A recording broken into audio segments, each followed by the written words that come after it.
अब भी एक जिद थी। नहीं, मैं हार नहीं मानूंगी।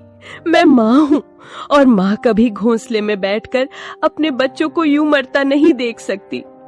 अगर इनको बचाना है तो मुझे लड़ना होगा, बीमारी से भी, अकेलेपन से भी और इस जंगल की बेरहमी से भी। लेकिन उसके मन में एक सवाल लगातार घूमता रहा।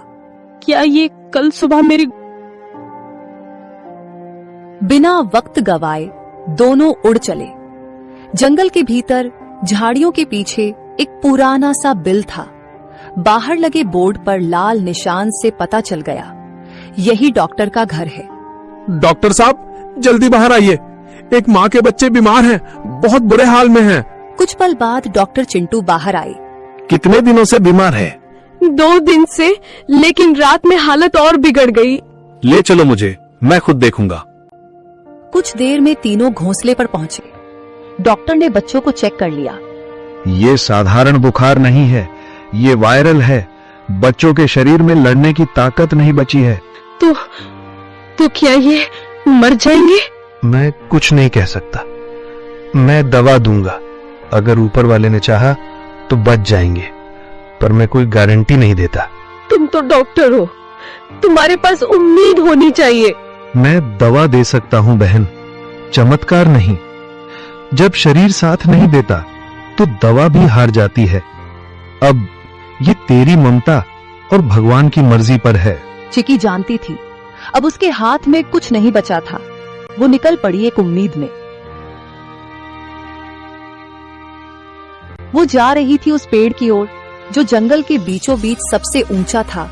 एक ऐसा स्थान जिसे पक्षी शांत शिखर कहते थे। वहां कोई शिकारी नहीं आता, न चीलें बैठती हैं, न कौवे मंडराते। ये कोई आम डाल नहीं थी, ये वो जगह थी जहां आकाश और आत्मा एक हो जाते हैं, जहां हर पत्ता, हर हवा, हर किरण साक्षात ब्रह्मांड की भाषा बोलती है। चिकी वहां पहुंची, कांपती, थकी हुई, लेकिन जिंदा उम्मीद से भरी हुई। उसने आंखें बंद की और गहराई से सांस ली।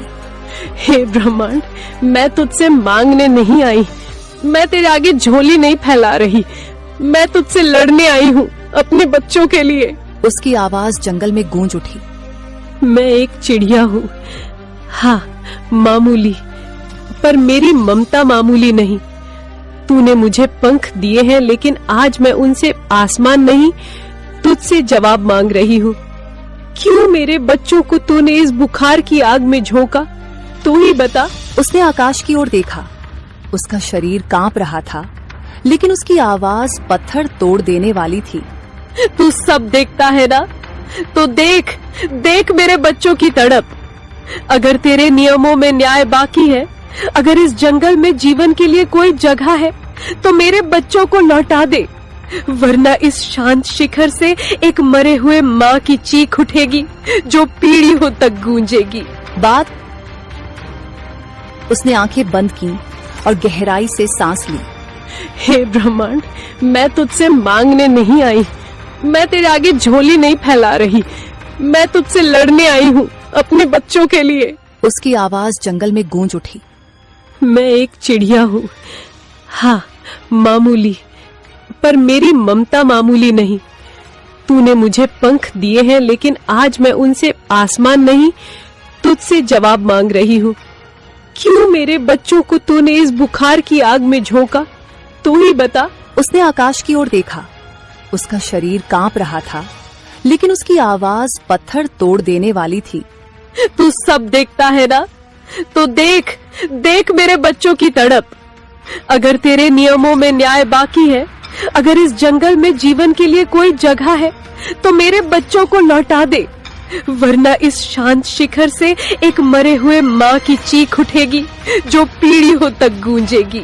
बाद में चिकी जिस पेड़ पर बैठी हुई थी, वह पेड़ बोलने लगा। जाओ, अब देखो।